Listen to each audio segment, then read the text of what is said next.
venezolanos que conocen bien la realidad colombiana y sobre todo también la realidad de nuestra región, ¿no? Porque tenemos, sobre todo en el caso de Venezuela y Colombia, una historia, una geografía y un destino común que son una necesidad ineludible que encontremos soluciones. Tenemos en este momento una zona compartida, que no sé cómo se llama, y muchos problemas que pueden afectar nuestro futuro. Nos acompaña usted, un invitado de excepción, una figura clave en la política latinoamericana, el expresidente colombiano Álvaro Uribe Vélez, protagonista de una etapa decisiva en la lucha contra el narcotráfico y el fortalecimiento de las instituciones democráticas en Colombia. Luego de años de persecución judicial, recientemente la justicia colombiana confirmó su libertad y reconoció que las acciones en su contra formaban parte de una maniobra política para excluirlo del escenario nacional. Hoy, Uribe retoma un papel activo y que tengo entendido que está haciendo todos los esfuerzos para lograr un proceso de unificación en la selección del candidato democrático para la elección. En este caso, en esta conversación, este, iniciaremos, tenemos con nosotros a Beatriz de Majo, que es una gran conocedora de la realidad colombiana, Carlos Blanco y Tulio Hernández. Y para comprender su visión sobre el presente y futuro de Colombia y la región, le haremos empezaremos a conversar con algunas preguntas que harán de carácter que nos pueden iniciar esto y le vamos a dar una dinámica normal, no una entrevista, sino una conversación entre gente que además son amigos suyos todos. Entonces le voy a dar la palabra primero a Tulio para que ponga no, que plantees lo que tú planteaste antes, que me parecía que está acorde, y después entonces le paso a Beatriz y eso, pero arranca tú. Bueno, buenas tardes, presidente Uribe, buenas tardes a todos los demás participantes de esta conversación. Yo quería comenzar por algo que como estamos hablando de las relaciones Venezuela-Colombia, me parece muy importante. Y es que estamos cerca de muchos procesos electorales y llama la atención la coincidencia de que mientras los sectores de oposición, no los voy a llamar de derecha porque allí hay de todos, centros, socialdemócratas, derechas, eh, van en casi todos los procesos con varios candidatos, ya los sectores más de izquierda tradicional van con un solo candidato y además perfilándose ya con programa. El caso inminente, el de Chile, Van Cast, Kaiser, Matei, y el grupo de izquierda tiene claramente a Jara del Partido Comunista. En el caso de Honduras, para el próximo año, que va Xiomara, perdón, Rixi Moncada, tiene por el otro lado a Salvador, a Fura, creo que se llama. En el caso de Venezuela, nosotros vivimos en el año 98 una cosa, bueno, donde no solamente había muchísimos candidatos de AD, COPEI, eh, eh, sino que se fueron cambiando los candidatos y al final terminaron no Irene Sáez, no Claudio Fermín, sino Salas Romer. Y me llama la atención que en este momento en Colombia está pasando lo mismo. Ya el pacto histórico hizo su convocatoria, tiene Iván Cepeda, están haciendo un programa y del otro lado, bueno, hay unos esfuerzos evidentes del presidente Uribe en reunión con Gaviria del Partido Liberal y creo que está participando Vargas Llosa del Centro Radical, perdón, Vargas Lleras del Centro Radical y pero obviamente el problema, bueno, creo que llegó a haber siempre candidatos, el problema pareciera ser una constante en todos nuestros países y obviamente como estas elecciones son decisivas para Venezuela, le quería preguntar al presidente Uribe qué es lo que él puede hacer y lo que se necesita hacer para que esta fragmentación sea superada no solo en Colombia, sino en toda América Latina, y no solo en el sentido de fragmentación interna, sino en la necesidad de que haya una especie de internacional de las fuerzas democráticas, porque mientras tenemos respuestas como la que toda la izquierda tradicional ha hecho para cuestionar el Nobel de la Paz de María Corina Machado, respuestas orgánicas, metódicas, nosotros, entre nosotros, los que creemos en la democracia, pareciera que no tenemos esa cohesión. Bueno, quiero saludarlos muy respetuosamente, Emilio, doctor Tulio, doña Beatriz de Majo, que la leemos con mucha admiración periódicamente en Colombia, doctor Carlos Blanco, y a todos los asistentes. Yo diría que este proceso latinoamericano ha venido poniéndose de colores definidos. Es una batalla entre las tendencias neocomunistas y las tendencias democráticas. Es la batalla en Honduras, es la batalla que se acaba de ganar en Bolivia, es la batalla de Chile que va para primera vuelta, es la batalla de Colombia. Ustedes la ganaron el año pasado y tendrá que llegar un momento cuando reconozcan el triunfo de la oposición venezolana, liderada por María Corina, con el candidato, con el presidente electo Edmundo González. En Colombia, yo diría que hay varios aspectos a destacar. El primero, cuando eligieron a Macri, Argentina había tocado, al presidente Milei, Argentina había tocado fondo. Ahora que acaban de ganar en Bolivia Tuto Quiroga y el presidente Paz, Bolivia había tocado fondo. Cuando empezó Evo Morales, Bolivia tenía 15.000 millones de dólares de reservas. El país tenía todas las posibilidades de hacer política social. Se gastaron ese dinero, nacionalizaron las actividades productivas y entregaron a Bolivia en la quiebra. Y esto facilitó el triunfo del ya posesionado presidente Paz, con esa participación tan importante del Jorge Tuto Quiroga. En Colombia no hemos tocado fondo.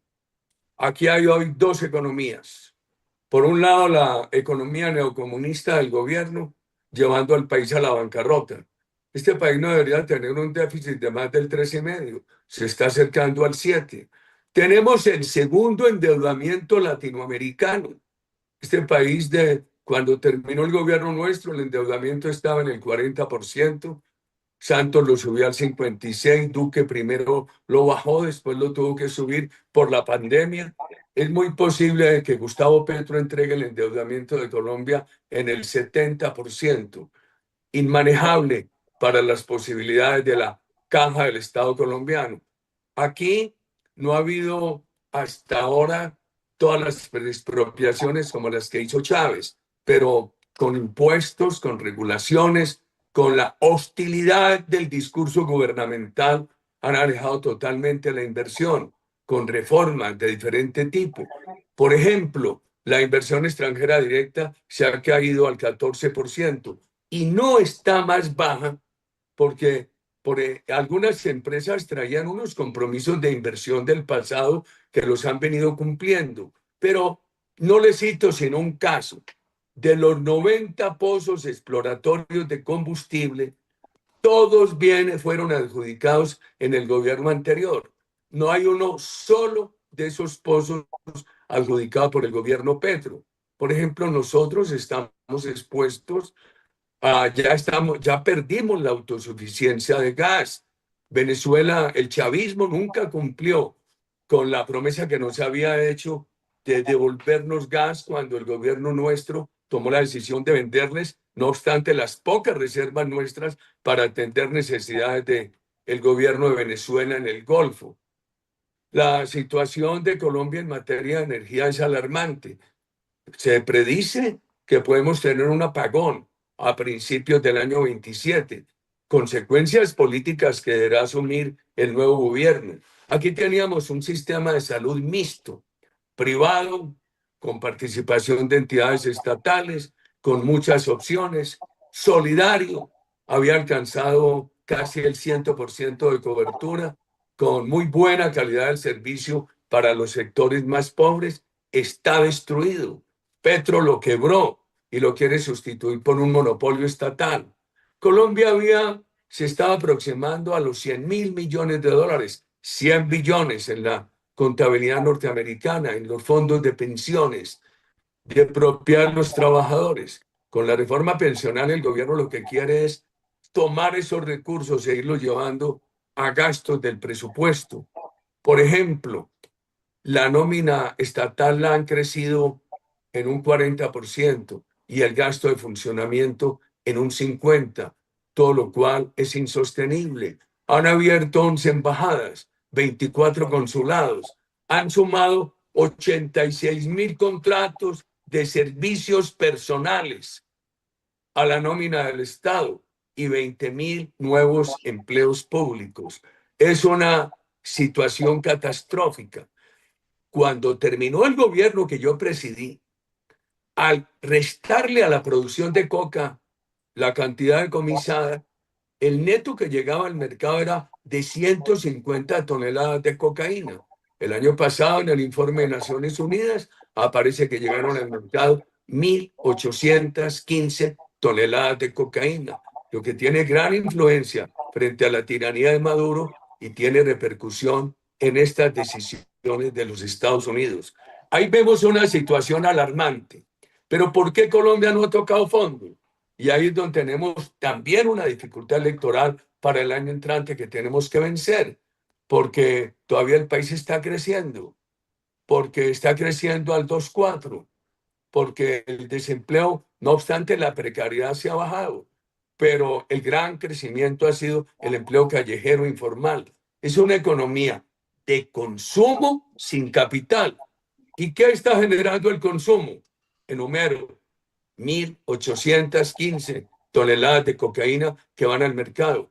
Muchos jóvenes colombianos viviendo de la distribución de narcóticos en las calles de Colombia. Son 13.000 millones de dólares de remesas. En este periodo del presidente Petro han salido 3 millones de colombianos, 1.700.000 no han regresado. Imagínense ustedes cómo sería de difícil la situación de la situación de ay, la situación de empleo. ¿Cómo sería difícil la situación de empleo si no hubieran salido todos estos colombianos? Nosotros hemos tenido 2 cosechas de café récord, récord en cantidad, récord en precio. El oro, mi generación lo conoció a 200, 600, 1.300 dólares la onza Troy. Está alrededor de 4.000. La mitad de la producción de oro en Colombia es ilegal, pero todo va al consumo. El país sigue trabajando, que sigue trabajando en palma africana, en flores, la industria paralizada, la infraestructura paralizada, el atraso de estos 4 años en vivienda social paralizada, en infraestructura paralizada, es un atraso enorme. Es una situación dramática con un consumo que se mantiene por esas fuentes, unas legales, otras ilegales, a pesar del gobierno Petro, y el consumo ilegal estimulado por él, como él con el cuento de la paz total y con la aplicación del acuerdo de paz del año 16, que estimuló un gran crecimiento de toda la economía del narcotráfico, pues han generado esta situación insostenible de consumo. Y ya lo decía ahora Carlos Enrique Moreno, un factor muy difícil para las elecciones es la presencia de grupos narcoterroristas. Tienen 26.000 personas que contabiliza la fuerza pública que están en armas, además de docenas de bandas armadas en las ciudades. En 770, 780 municipios de los 1.105 municipios de Colombia hay una presencia de estos grupos criminales que apoyaron al gobierno, que con el cuento de la paz total son cercanos al gobierno, que el gobierno les ha dado ventajas, que que votan y ya dieron la orden por el candidato comunista de Petro, por una persona muy vinculada a la FARC y que amenazan de muerte a las personas que voten por nosotros. Entonces tenemos esa difícil situación, pero tenemos que enfrentarla. Concluyo con esto. Para nosotros es muy importante que Venezuela asuma el camino democrático del doctor Edmundo González, de María Corina Machado, porque eso puede crear un contexto regional bien interesante de aire democrático y de ilegitimación y rechazo de la presencia de todos estos grupos criminales. Imaginen el riesgo para el ejército de Venezuela con lo que ha provocado Maduro de Estados Unidos y para el ejército de Colombia con la decisión del presidente Petro de mandar ejército supuestamente a proteger a Maduro a una zona binacional que debería ser lo primero que derogue un nuevo gobierno de Colombia. Muchas gracias, señor presidente. Beatriz o Carlos, quien quiera usted hacer algún comentario, alguna pregunta a esta conversación que ha sido muy interesante y muy esclarecedora del panorama que estamos viendo en Colombia. Que también sería interesante hablar Beatriz. de Beatriz. También sería interesante el caso del Ecuador, ¿no? Que lo tenemos muy pronto cerca. Beatriz. Bueno, muy buenas noches a todos. Ya son aquí cerca de las 11 de la noche, creo, más o menos en Ay, Madrid. ¿dónde está doña Beatriz? En Madrid, estamos en Madrid, presidente. Ah, allá la había visto la Encantada. última vez. Sí, señora, aquí nos vimos la última vez.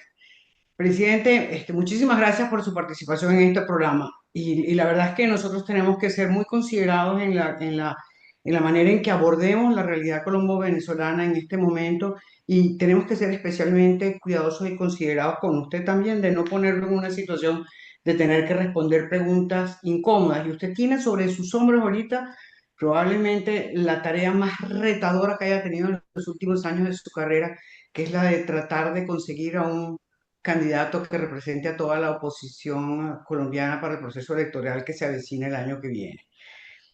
Pero entonces yo quisiera referirme a otro tipo de temas, por ejemplo, al tema comercial. Mire, Venezuela tiene 25 años, más de 25 años de chavismo, pero los últimos 4 años son aquellos en los cuales ha habido la mayor sintonía a nivel de Maduro y con el presidente de Colombia. Y sin embargo, uno se da cuenta de que no hay manera de que realmente exista una integración entre los dos países.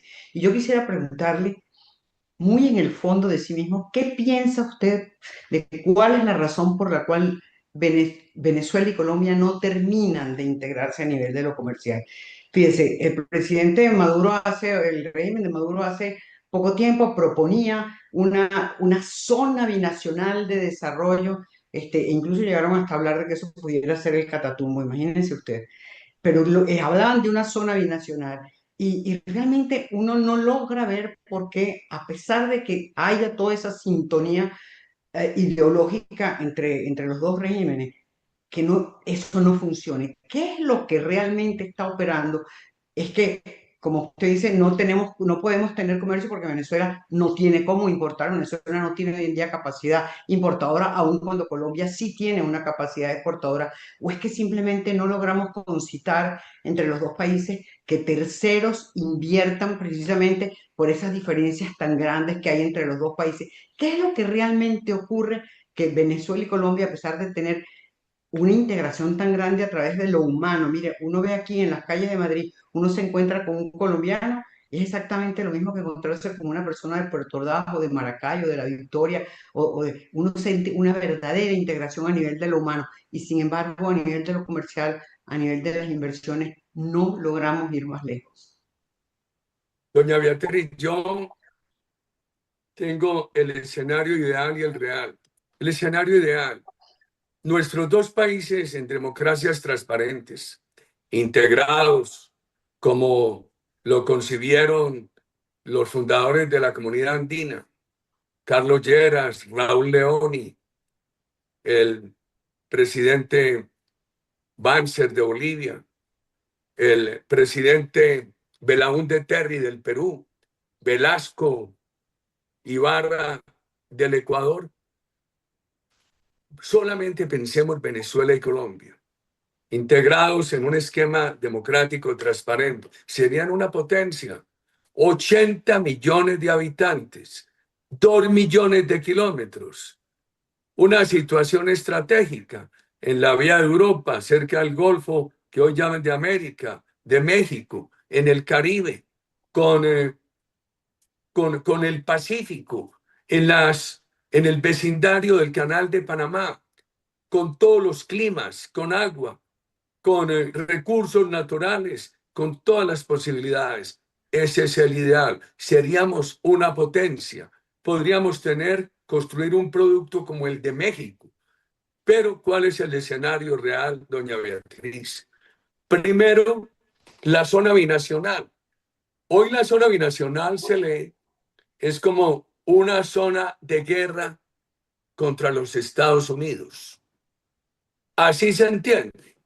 El discurso del presidente de Colombia es el de mandar soldados allí para defender a Maduro ante una agresión de los Estados Unidos. He dicho, pero ¿cómo van a poner a los soldados colombianos en el riesgo de que los sumen también como objetivo legítimo de las Fuerzas Armadas de los Estados Unidos, que ya es objetivo legítimo, no el gran pueblo de Venezuela, sino el grupito ese de poder de la tiranía narcoterrorista de Maduro?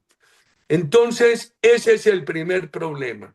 No se entiende la zona binacional como una zona de producción, de agregación de valor, de comercio, sino como una guerra, como una zona de guerra que para repeler un eventual ataque de los Estados Unidos. Segundo, yo pregunto en La Guajira, pregunto en Cúcuta, pregunto en Arauca, y me dicen, no, es un comercio restringido. Me dicen esto, entran muchos venezolanos, mercan aquí, se regresan, etcétera. Las cuentas del comercio que poco se publican no son grandes. Yo creo, doña Beatriz, que hay dos problemas que sumo y con eso termino. Uno, en Venezuela no hay una recuperación del sector privado, aunque a uno le dicen que invitan inversionistas a que inviertan en Venezuela. Aquí han venido a comprar almácigos de palma africana, han venido a comprar ganado vacuno, hembras, que para recuperar el hato venezolano, pero uno no siente en la frontera que haya una recuperación de la economía y con una legislación socialista, con una voluntad gubernamental neocomunista. Yo creo que eso no se va a dar. Seguramente estaban soñando con hacer algo como China, pero eso ellos no crean confianza para poder tener grandes inversiones, una recuperación de la economía que se daría con el mundo y María Corina. Y la de aquí, como se los expresé, se viene debilitando. Aquí hay consumo derivado de los recursos que les dije, pero hay un gran debilitamiento de la economía productiva. A esos factores, doña Beatriz, a esos factores los señalo como causa de que no tengamos una vibrante integración comercial. Gracias, señor presidente. Lo que usted dice es tan cierto que Colombia y Venezuela son no solamente hermanos, sino que van del Caribe al Atlántico y al Pacífico y serían 80 millones. ¿Usted se imagina si pudiéramos llegar más lejos lo que sería una Iberoamérica trabajando juntos? 650 millones de habitantes, ¿no? Y Pero lo más fácil habría sido el sueño Bolívar, sí, claro. la Gran Colombia. Y hoy sería fácil, si no hubiéramos roto eso y hubiera habido un sendero democrático de permanente Estaríamos autocrítica, en eso. de permanente mejoramiento, iríamos muy adelante. Sigue vigente eso, pero con un gran retraso, Emilio. Pero como dijo muy bien Beatriz, tenemos otra ventaja, que la población colombiana y venezolana, por muchas razones, por las inmigraciones recíprocas, se entienden muy bien, ¿eh? O sea, ya son prácticamente, hoy en día prácticamente lo mismo. Carlos, quiero hacer la pregunta tuya, Carlos. Sí, con mucho gusto. Un placer estar aquí, presidente Uribe. y con Emilio, que ha propiciado esta conversación, y Beatriz, y Tulio, y Carlos Enrique acá. Eh, Primero que todo, quisiera expresarle nuestra gratitud de siempre por su actitud tan firme en relación con la defensa de la democracia venezolana, de los procesos democráticos en nuestro país y de la lucha por la libertad que hoy representan el presidente Edmundo González y María Corina.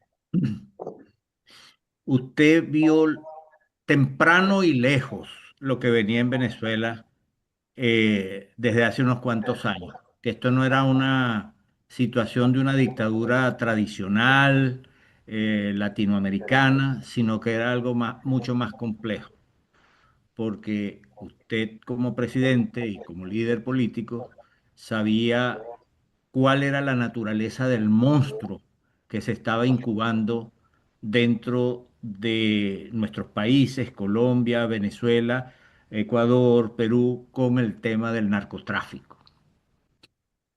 Usted ha dicho que Colombia tiene un déficit fiscal consolidado del sector público que podría cerrar cerca del 7% del PIB en este año. Y Proyectado además, a agosto del año entrante. ¿ah?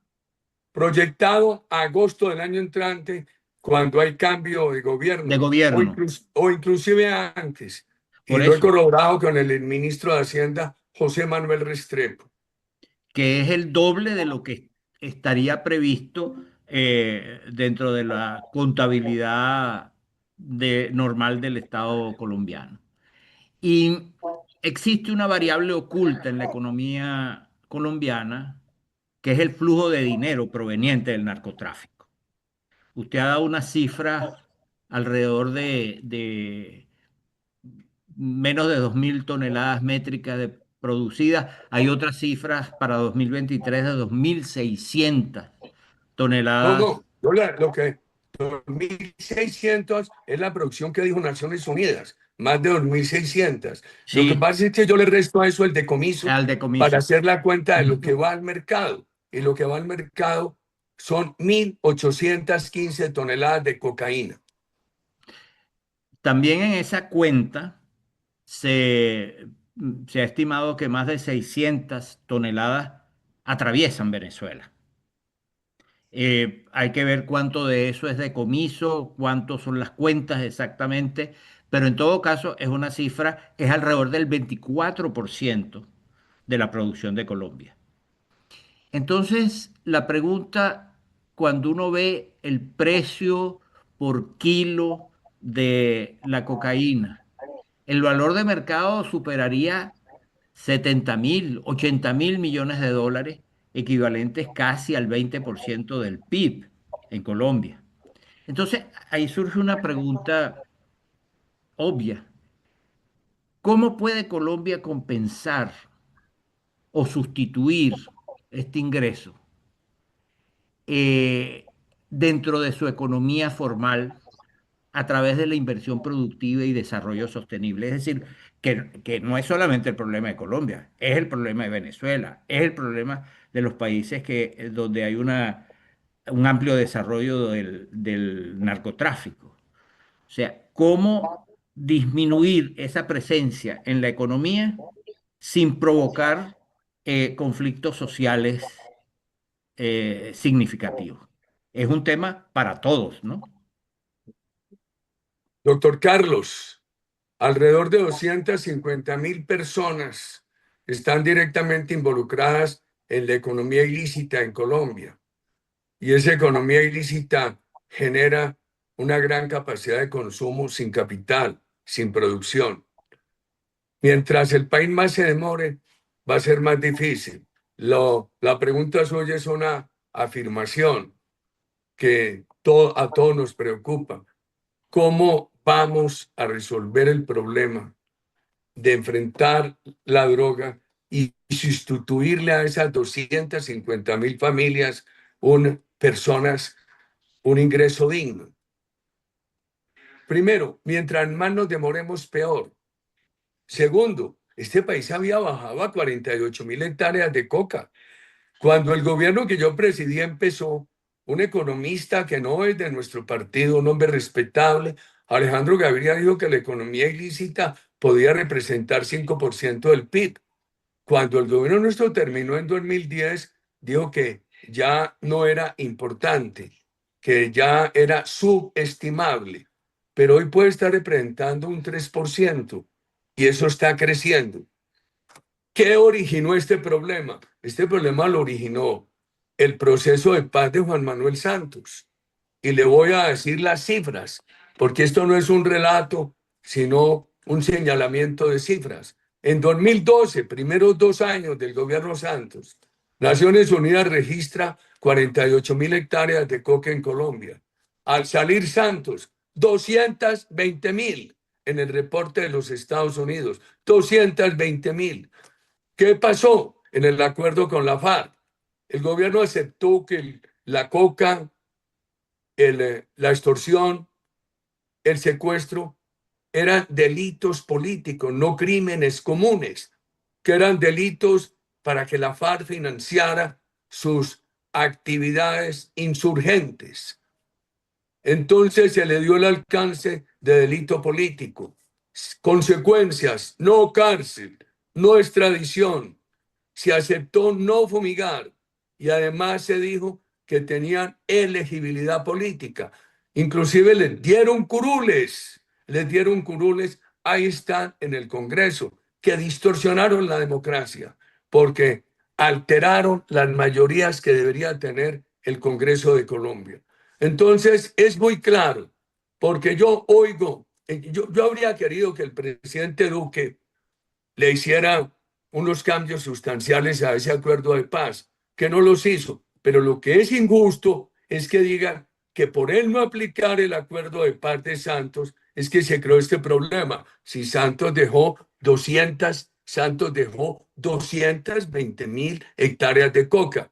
Y eso ha crecido exponencialmente en el gobierno Petro. Entonces, hay que saber la génesis del problema, la manera como el problema ha venido evolucionando y hay que definir cómo se va a resolver esto.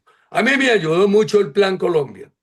Por eso esta mañana a un medio ecuatoriano yo les decía lo siguiente: el alegato de la soberanía no es válido para oponerse a una ayuda extranjera democrática para enfrentar la criminalidad, porque hoy estos países nuestros pierden la soberanía de manos de la criminalidad.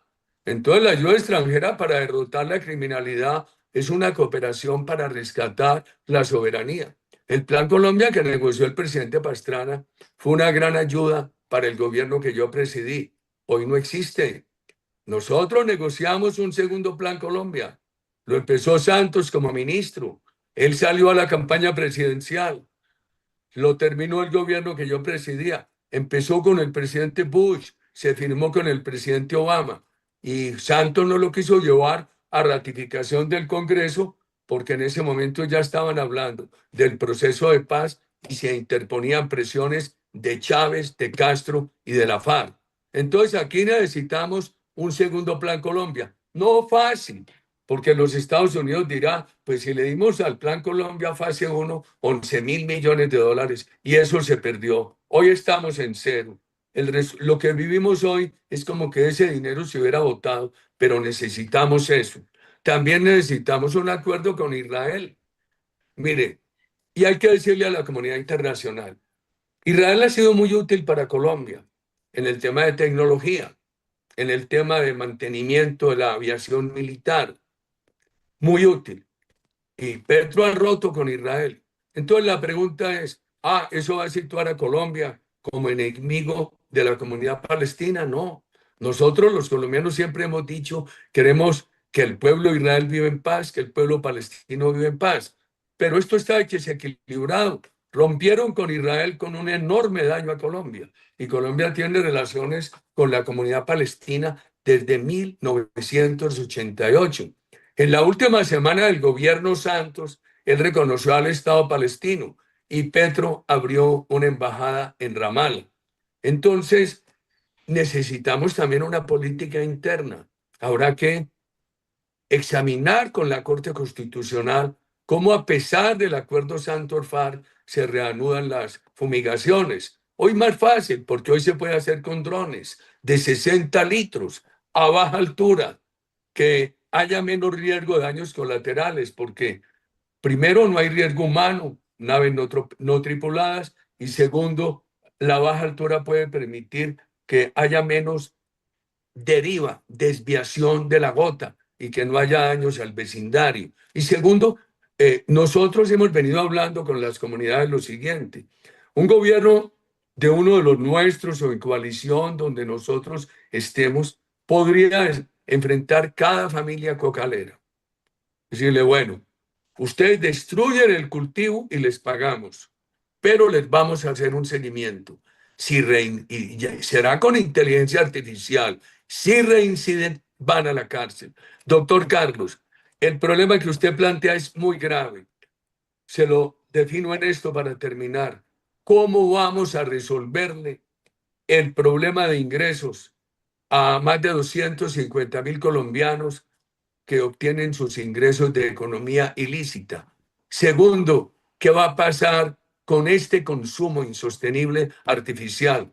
Ya vimos la génesis, lo que ha sido la línea de tiempo del agravamiento de este problema. Hay que pensar cómo lo vamos a resolver, pero se necesita toda la determinación. Se necesita, hombre, qué pena, me llaman a este teléfono. Se necesita toda la determinación, se necesita toda la determinación para resolverlo, estimado doctor Carlos.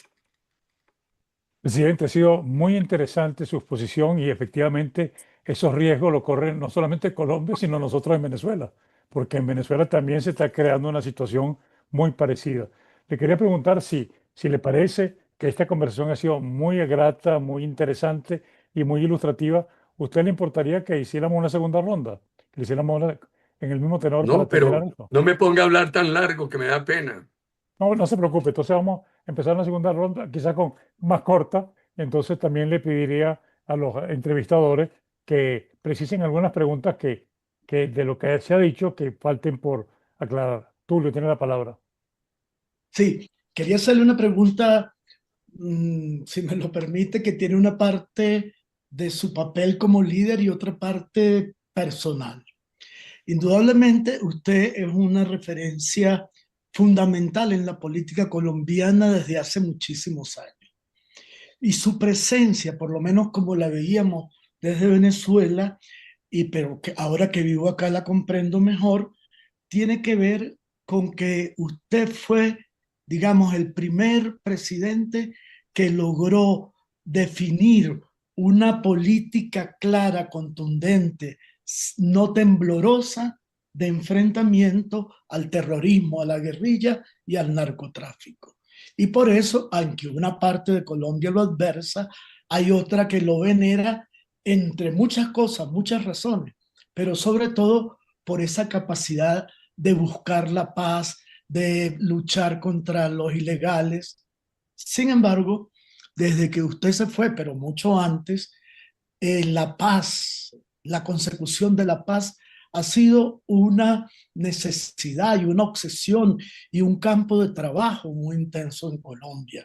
Desde Pastrana, bueno, los que tenemos memoria de lo que se hizo, del Caguán, todo aquello, los acuerdos que después vinieron con Santos, que hoy mucha gente pone en duda de su calidad y de su sinceridad, que incluso generó un premio Nobel y un plebiscito, hasta llegar a la paz total, el proyecto de paz total. Me estoy saltando como 7 proyectos, el papel de los Estados Unidos en el Plan Colombia.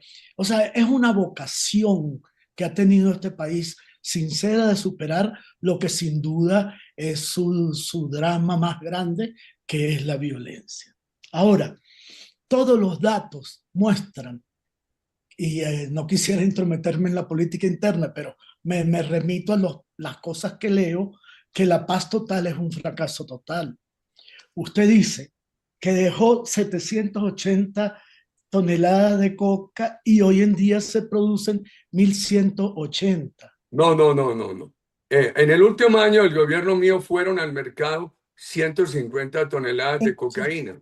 Esto es producción menos decomisos, el net, Exacto. lo que Muy queda. bien. Es lo que dice Naciones Unidas, 2010. Y el año pasado, 1815. Claro, es una cifra, no sé sacarla el porcentaje, pero casi de 1.000%. Pero en la otra que usted mencionó, que también leí ayer un artículo de Oscar Ortiz González, dice que Colombia tiene en este momento 25.880 ilegales en armas. Es decir, 15% más que en enero de este mismo año. Lo que quiere decir, ¿qué es lo que quiero preguntarle y preguntarle de esa manera doble? Para Venezuela, en una época 60, 70, 80, la violencia era un problema que lo vivíamos como dolor, como tragedia de los hermanos de al lado. Pero hoy en día, la violencia es una presencia interna y decisiva. Yo recuerdo, no sé si fue en el 2010 cuando usted terminó su gobierno, que hizo una exposición que irritó, enloqueció a Hugo Chávez porque demostraba geolocalizadamente los sitios de Venezuela donde habían grupos de la FARC protegidos por el gobierno. Entonces, lo que quiero decirle es, todo esto que ha pasado, desde que usted comenzó en esta lucha hasta hoy, ¿a qué nos lleva? A que estamos otra vez en la violencia, a que tal vez nunca con tanta ilegalidad y protección del mismo gobierno. Entonces yo quiero hacerle dos preguntas, porque para nosotros, sin paz en Colombia, no habrá paz en Venezuela. Y a la inversa, sin paz y democracia en Colombia, mientras en Venezuela, mientras ella sea un santuario para los grupos irregulares de aquí, tampoco la habrá. Mi pregunta es, casi, a ver, desde su primer gobierno fue 2002, ¿no? Hasta hoy. 2002 al 6, Ok, 2006 al 10. exacto. Desde ese momento hasta hoy ha pasado, no sé sacar la cuenta, pero casi un cuarto de siglo, 22, 23 años. Una El pregunta. gobierno mío ya es de la época de Matusalén, con todo lo que ha pasado, doctor Tulio. Bueno, pero entonces le quiero hacer una pregunta personal. ¿Qué siente usted que tantos años después y de todos los esfuerzos personales y de sus gobiernos que usted hizo, qué siente que otra vez estemos en medio de el regreso del crimen, de la extorsión, del secuestro? Yo tuve que vivir muy de cerca porque vivo cerca de la Fundación Santa Fe, el dolor colectivo que generó el asesinato de Miguel Uribe. Yo, Usted vive en Bogotá. sí, yo he sentido como una tragedia casi personal el regreso de todos estos síntomas de violencia. ¿Cómo se siente usted como colombiano, como miembro de la élite política, que 40 años después estemos todavía, o 23 años después, perdón, estemos todavía en este punto? Siente, voy a decir una frase de Bolívar, que ha arado en el mar o qué siente, que si se ha logrado avances de su parte. Y segunda pregunta, usted va a ser decisivo en el candidato que elija la oposición, por lo tanto, en la presidencia y en el gobierno que viene. ¿Qué haría de manera diferente en la lucha contra la violencia? ¿Qué cambiaría? Y sobre todo en dos escenarios. En el escenario de que en Venezuela hayamos logrado recuperar la democracia. Y en el escenario, como le tocó a Duque, que en Venezuela siga gobernando la tiranía militarista que nos gobierna. Bueno, mire, para contestarle esas dos preguntas, ¿qué siento en lo personal y qué debería ocurrir en un gobierno en dos escenarios? Venezuela con Maduro o Venezuela democrática con Edmundo y María Corina. Pero quiero, a manera de anécdota, recordar algo.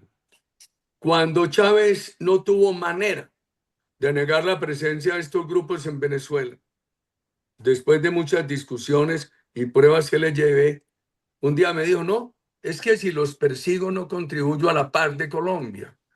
Y le dije, hombre, presidente, al contrario, si usted los aloja aquí, ellos nunca van a hacer la paz de Colombia. No le conté, no le cuento sino eso, me lo dijo delante Jaime Bermúdez, que era canciller de Colombia, y Carolina Barco, que me acompañaba en esa reunión, porque era una reunión por allá en el Caribe, la primera que teníamos con el presidente Obama después de que él tomó posesión. Antes de decirle qué siento en lo personal, quiero anotar esto. Colombia en el siglo pasado tuvo la más extensa democracia de la región, mientras México tuvo 12 años de interrupción democrática, nosotros no tuvimos sino 4.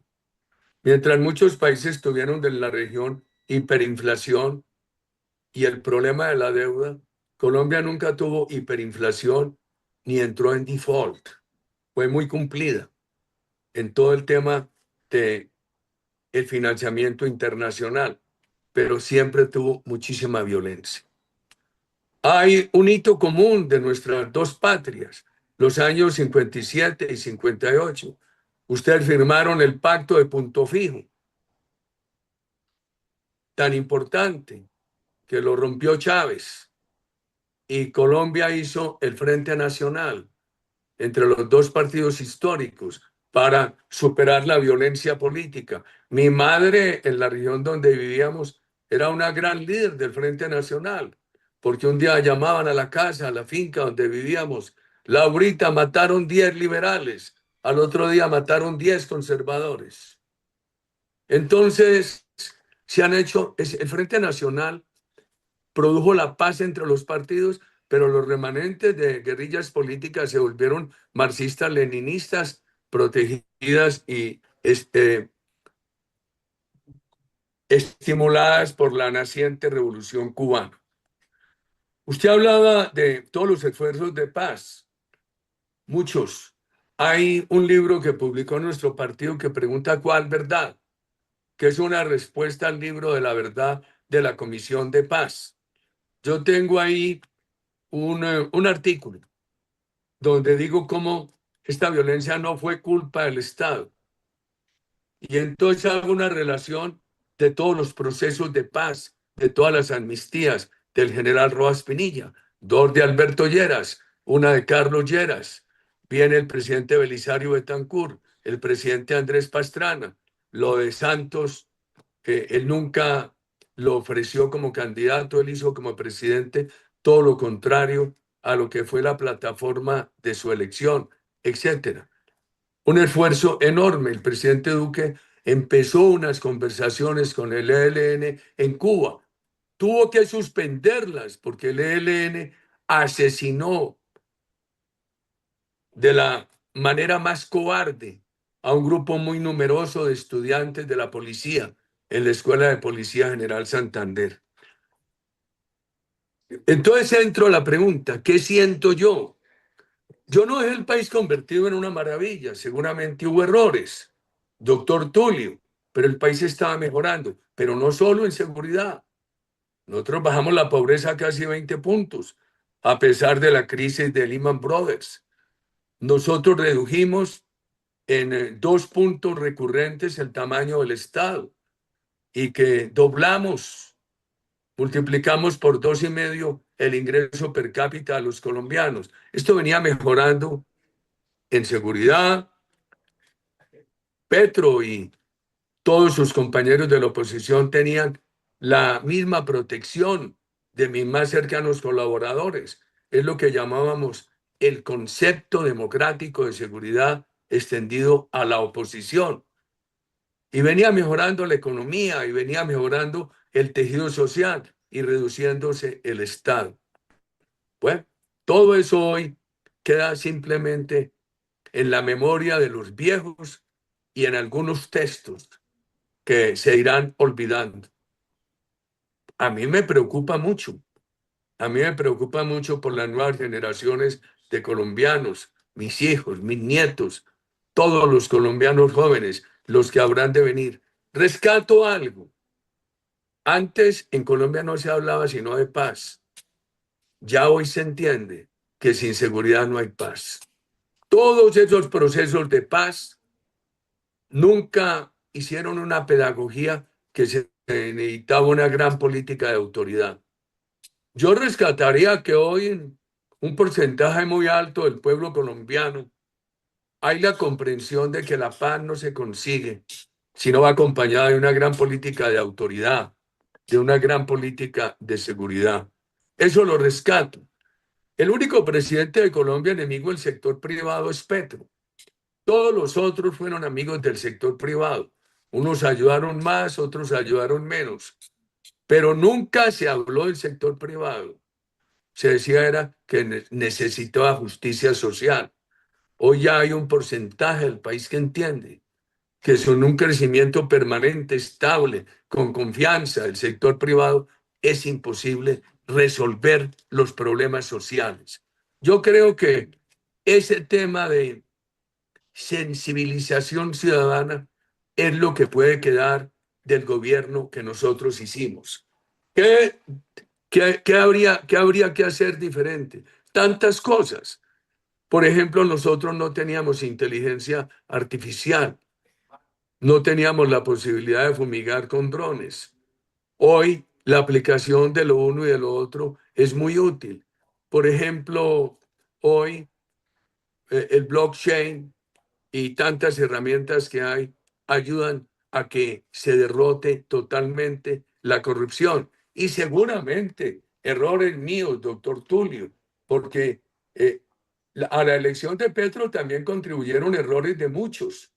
Entonces Petro es alguna vez dije yo que Petro no era el alumno, sino el profesor de Chávez, porque Petro tenía la más articulada dialéctica comunista, marxista, leninista de la región, mucho más articulada que el discurso de Chávez. El discurso de Chávez, lo que pasa es que Chávez era simpático. Entonces Chávez su discurso con simpatía.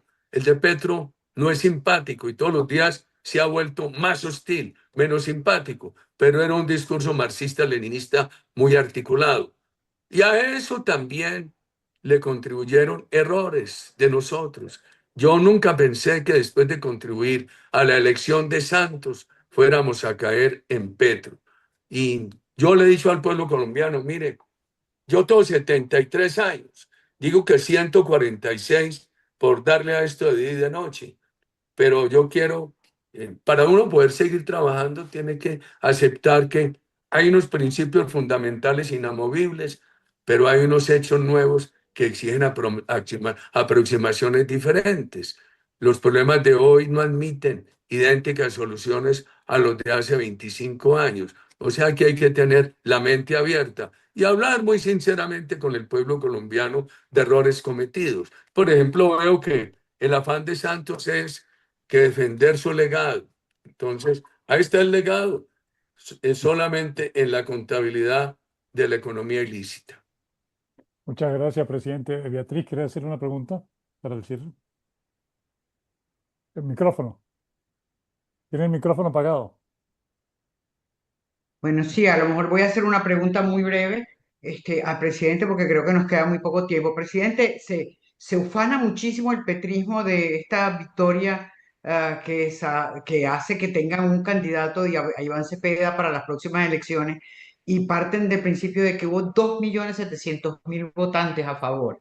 Yo quisiera un poquito su interpretación de ese hecho y que yo leía recientemente de parte de un gran analista político que es Eduardo Mackenzie, aquí en París, sobre el tema colombiano, que él decía que no, que es todo lo contrario, que en Colombia no deberíamos, en Colombia lo que existe es un sentimiento antipetrista que es enormemente creciente y que realmente esa es la realidad que debemos abordar ahorita.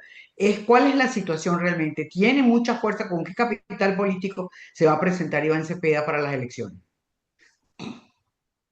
Doña Beatriz, El candidato de Petro es un comunista ortodoxo, con todas las virtudes y todos los defectos de los comunistas ortodoxos. Él no parece de su edad, sino de la era staliniana. Y eso sí es, yo creo que es bastante claro. Segundo, usted pregunta por los votos. Yo diría que no es para subestimar ni para echarse a llorar.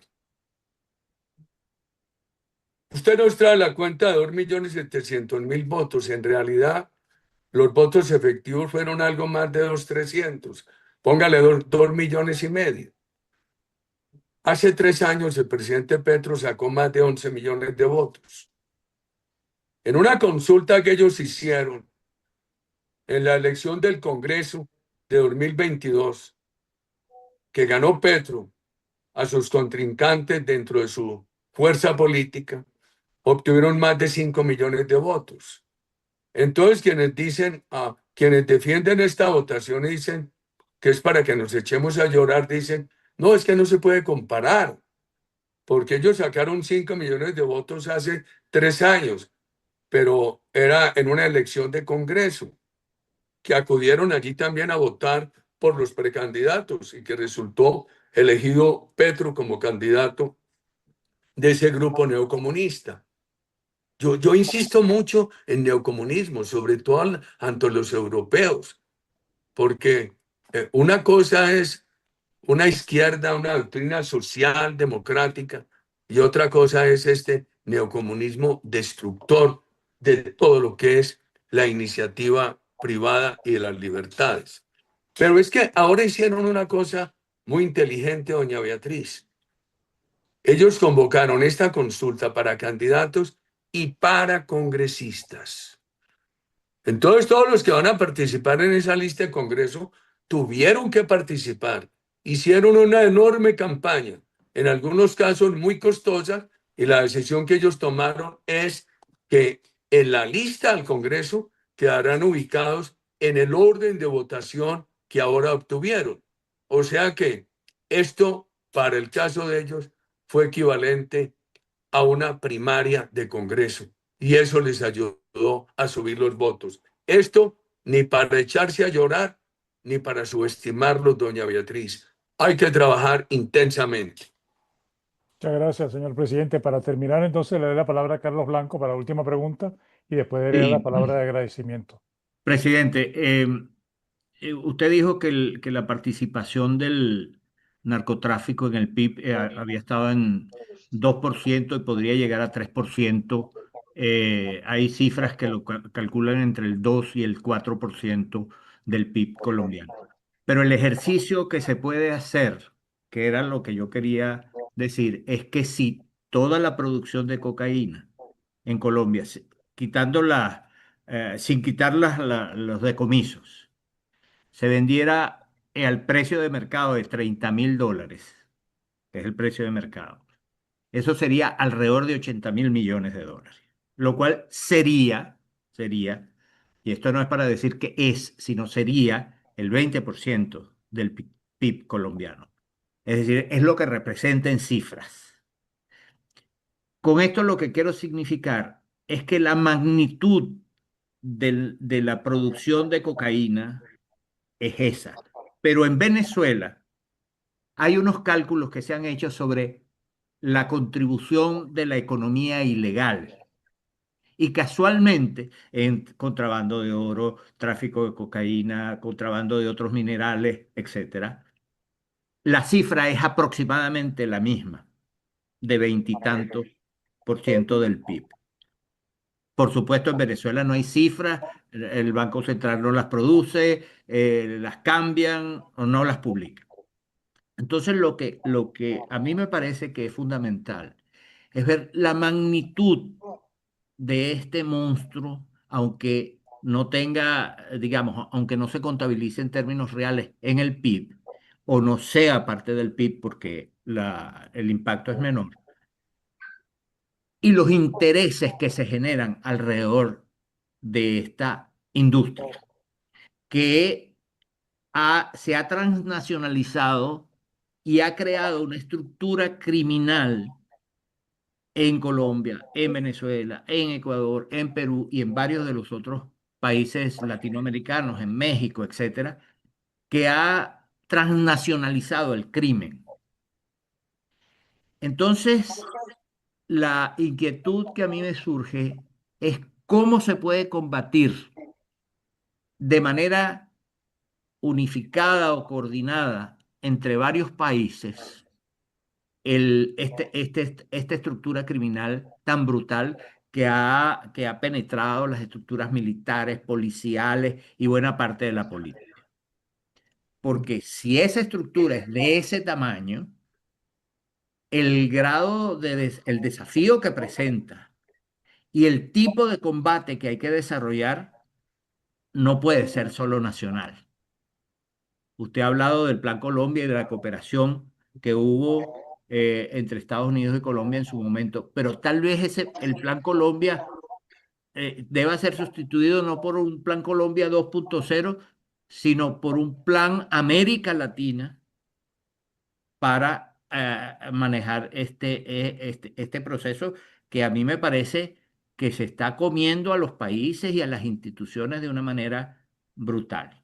Esa es una consideración que a mí me gustaría ver cómo usted analiza este combate a nivel más global, más integral en la región.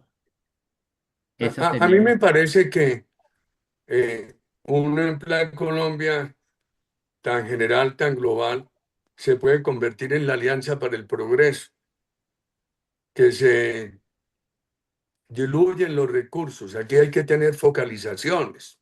Podría ser Colombia, Venezuela, Ecuador.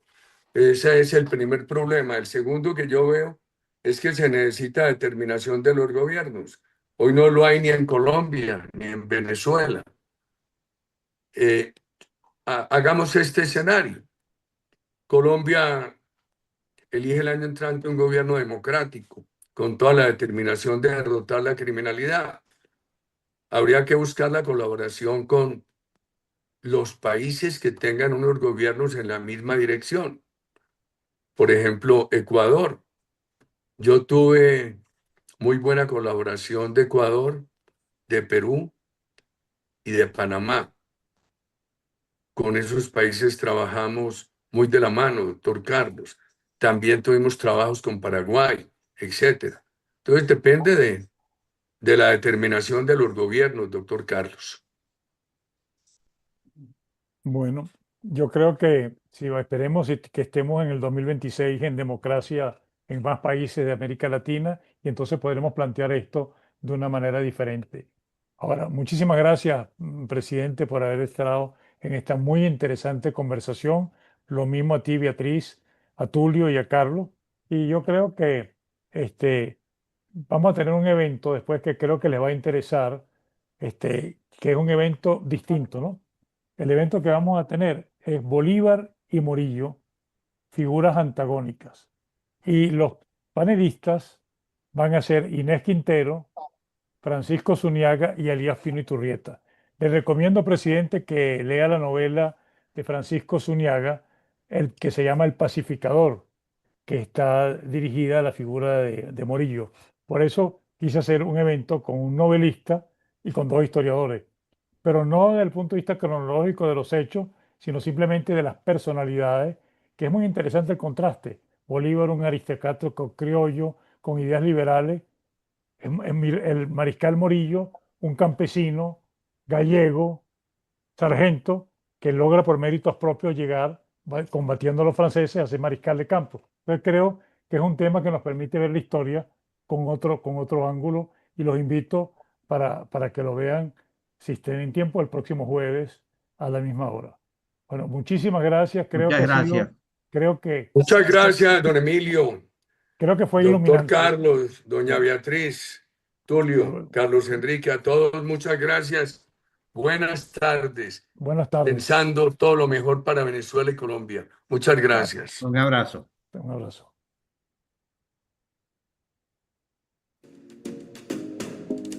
Estimada audiencia, nos complace haber contado con su presencia. Esperamos que el evento haya sido de su agrado y que los temas tratados hayan resultado de interés y utilidad. Les invitamos a mantenerse conectados con nosotros a través de nuestros canales de comunicación, donde podrán encontrar información relevante sobre próximos eventos y noticias en el ámbito nacional e internacional. ¡Hasta la próxima!